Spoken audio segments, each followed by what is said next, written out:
दिख रहा है ना, बराबर दिख ना, दोनों क्या फर्क पड़ता है? आधा दिखेगा ऐसे, अच्छा थोड़ा बराबर आना चाहिए।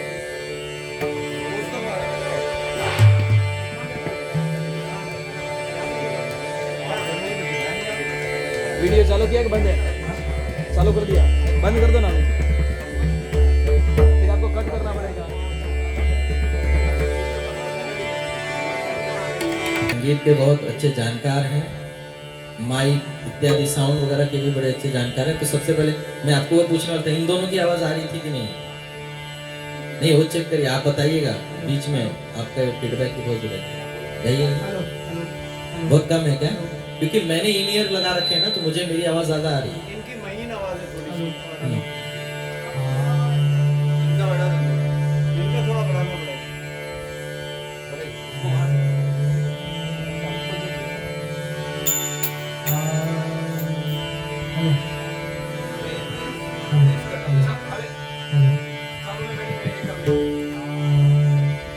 ठीक है, आपका ठीक है।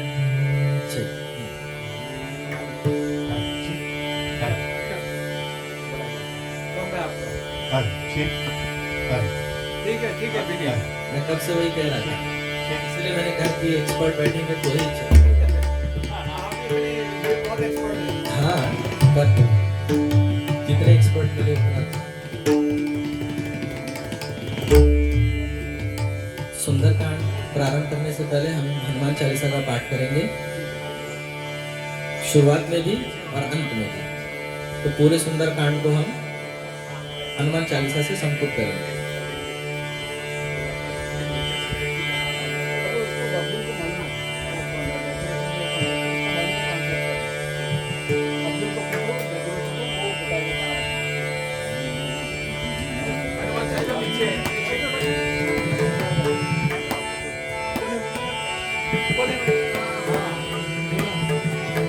पिछली बार जब माथुर जी के यहाँ पर संजीव जी मिले थे, तो उन्होंने, और ऐसा बहुत कम लोग होते हैं कि जो सामने से प्रश्न पूछते हैं कि सुंदरकांड क्या है, या अन्य जो भी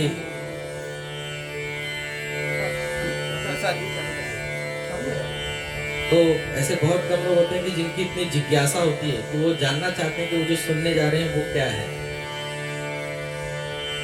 हनुमान चालीसा जब हम प्रारंभ करते हैं तो उसमें श्री गुरु चरण सरोज रज निज मन मुकुर सुधार बरनऊ रघुबर विमल जसु जो दायुग फलचार।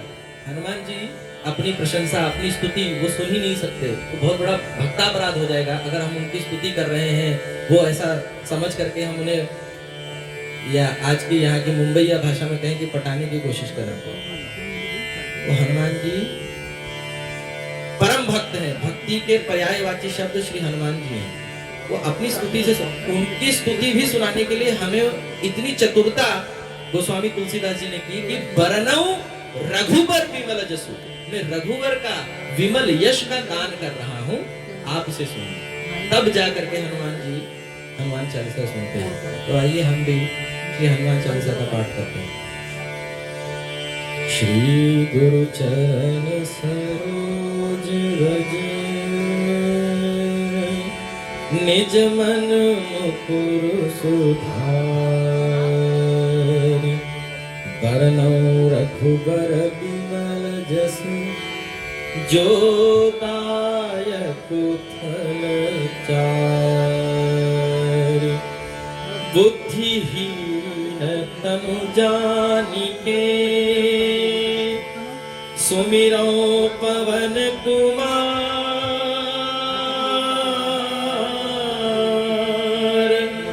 बल बुद्धि विद्या देहु मोहि हरहु कलेश विकार। जय हनुमान ज्ञान गुण सागर जय कपीस तिहु लोक उजागर। रामदूत अतुलित बलधामा अंजनी पुत्र पवन सुत नामा। महावीर विक्रम बजरंगी कुमति निवार सुमति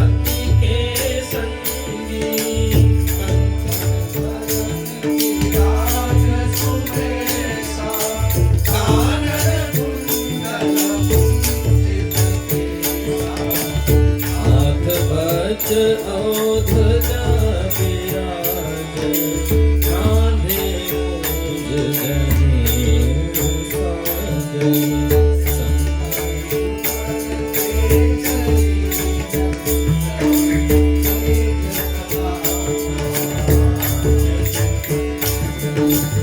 विद्यावान गुणी अति चातुर राम काज करिबे को आतुर।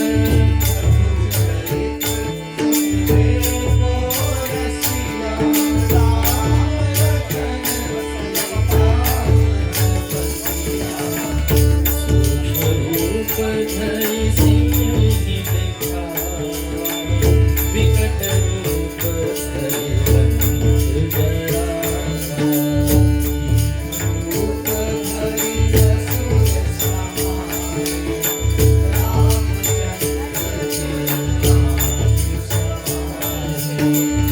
लाय संजीवन लखन जियाए श्री रघुवीर हरष उर लाए।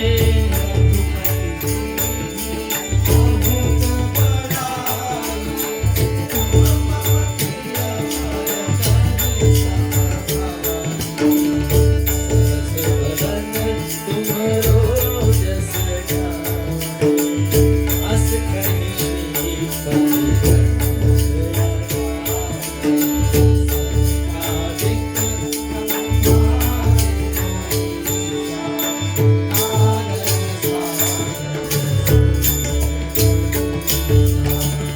यमक बेर दिगपाल जहाते कवि कोविद कही सके कहाते।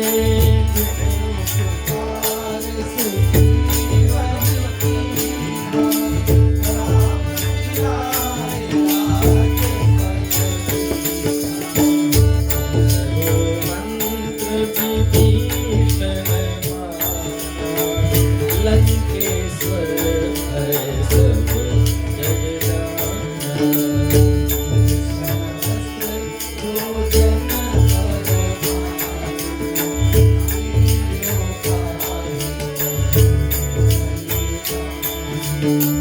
प्रभु मुद्रिका मेली मुख माही जलधि लांघी करे अचरज नाही।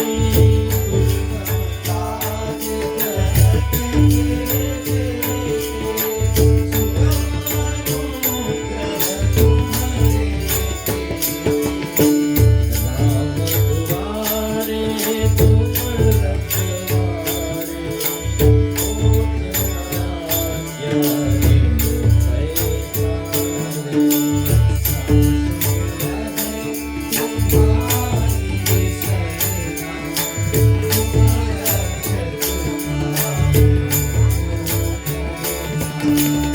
आपन तेज समारो आपै तीनों लोक कांपते कांपै।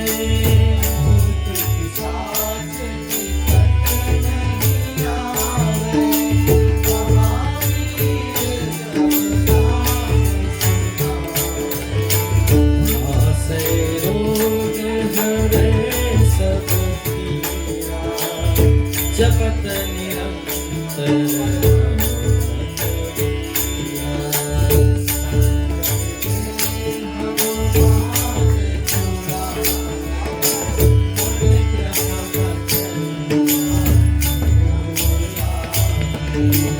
सब पर राम तपस्वी राजा तिनके काज सकल तुम साजा।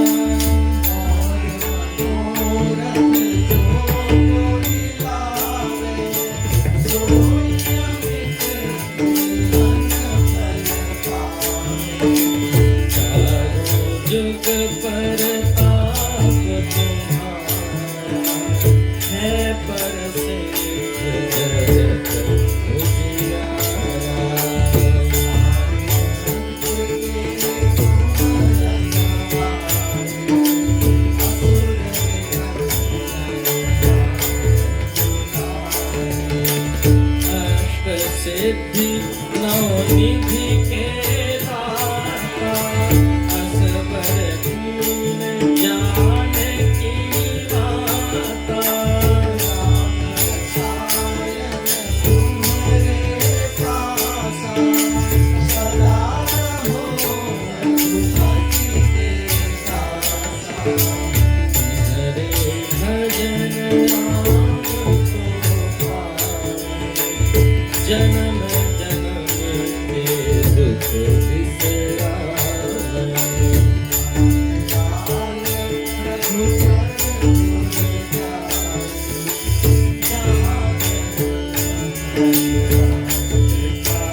पढ़े हनुमान चालीसा होय सिद्धि साखी गौरीसा तुलसीदास सदा हरि तेरा की जयनाथ हृदय मन डेरा पवन तनय संकट हरण मंगल मूर्ति रूप राम लखन सीता सहित हृदय बसहु सुरभूप सियावर रामचंद्र की जय उमापति महादेव की जय पवन सुत हनुमान की जय।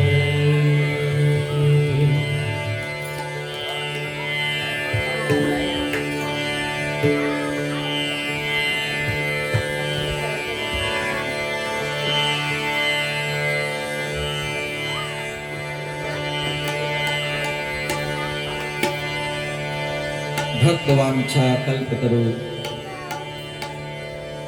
करुणा वरुणालय भक्तवत्सल शरणागत वत्सल भगवान श्री राम की पावन कथा रामायण और उसका 5वां कांड सुंदरकांड।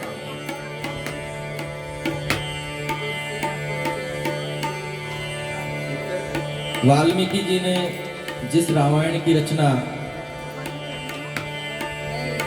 संस्कृत में की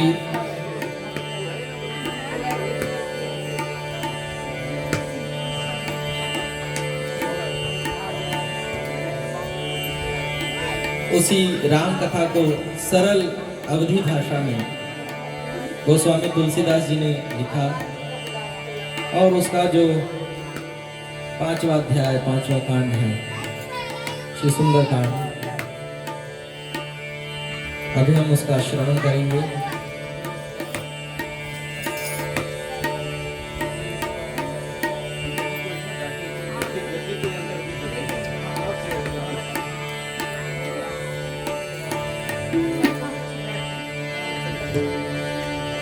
सुंदरकांड में श्री हनुमान जी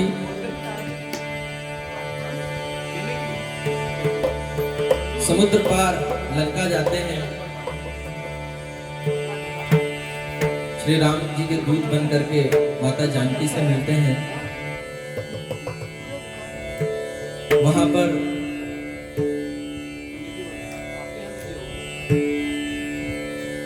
पूरा रिकॉर्ड कर रहे हैं। जहाँ तक जाने वाले बहुत हैं, आपको थोड़ा सा देना पड़ेगा हमें। जी पूरा जहाँ तक हो जाए। भजन पे ध्यान करके रख पाएंगे जब हमें रिकॉर्डिंग नहीं करनी पड़ेगी। हाँ हाँ, जब वो बंद हो जाएगा तो आप कर लीजिए। सुंदरकांड में भगवान हनुमान जी वो लंका जाते हैं, माता जानकी से मिलते हैं। वहां से विभीषण से भी संवाद होता है। वहां पर जाकर के कुछ राक्षसों का वध भी करते हैं, लंका जलाते हैं। पुनः भगवान श्री राम को आकर के माता जानकी की व्यथा सुनाते हैं। उसके बाद में वहाँ लंका में विभीषण रावण को समझाने का प्रयास करता है और रावण जो है उसे लात मार करके अपने राज्य से बाहर कर देता है और फिर वो भगवान श्री राम की शरण में आता है। यहाँ तक का पूरा प्रसंग इस सुंदरकांड जी में है। अब वहां पे क्योंकि महाराज जी आपके लिए बैठने का स्थान है। गद्दी दे रहे। हो गया कंटिन्यू। अब चूंकि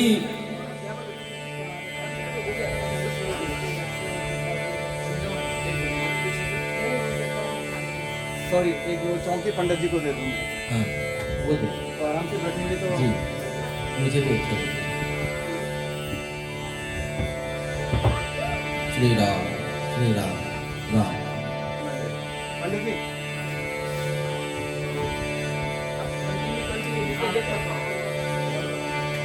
चलिए अब यहाँ पर क्योंकि थोड़ा सा युद्ध भी है तो पराक्रम और वीर रस इत्यादि का दर्शन होता है। माता जानकी क्योंकि अपनी व्यथा जब हनुमान जी को बताते हैं तो वहाँ विरह रस भी है, और वही जब हनुमान जी भगवान राम के जानकी जी की व्यथा बता रहे होते हैं तो वहाँ पर भी विरह है। श्री हनुमान जी भक्ति रस से ओतप्रोत तो हैं ही, तो यह सुंदर कांड में नाना प्रकार के रस हैं। कुछ लोग कहते हैं कि सिर्फ वीर रस प्रधान, ऐसा कुछ नहीं है। और ये भगवान श्री राम की ही कथा है जो 5वां अध्याय सुंदरकांड।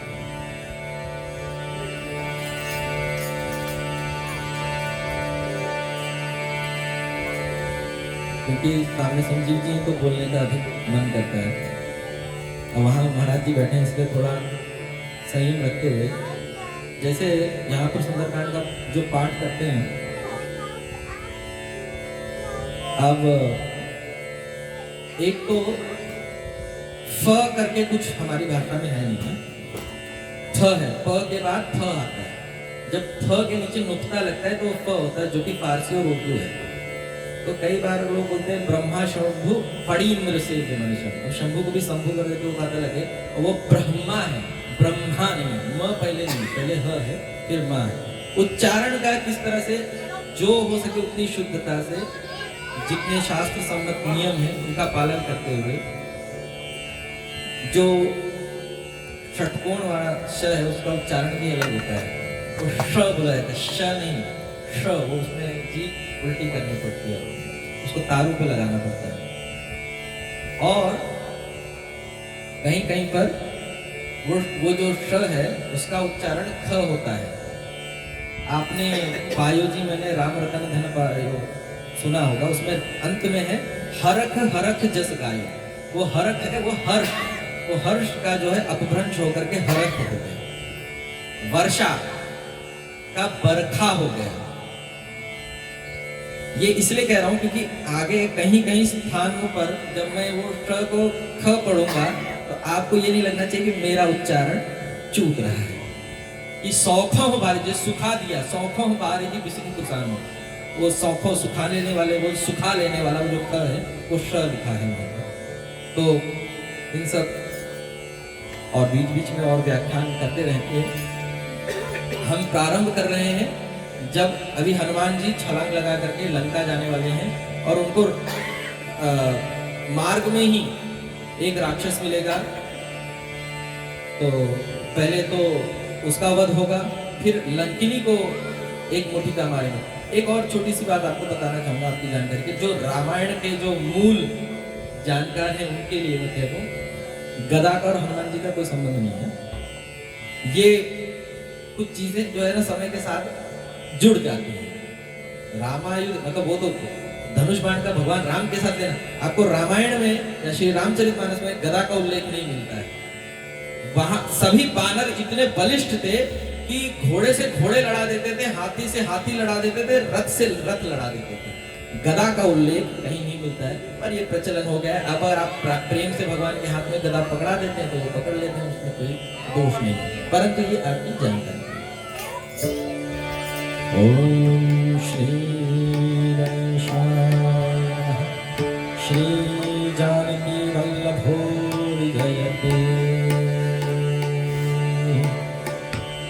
शांतं शाश्वतम प्रमेयमनघं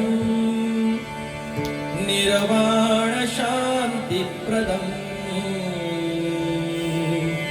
ब्रह्मा शंभु फणीन्द्र सेव्यमनिशम् वेदांत वेद्यं विभुम् रामाख्यं जगदीश्वरं सुरगुरुं माया मनुष्यं हरिं वन्देऽहं करुणाकरं रघुवरम् गोपाल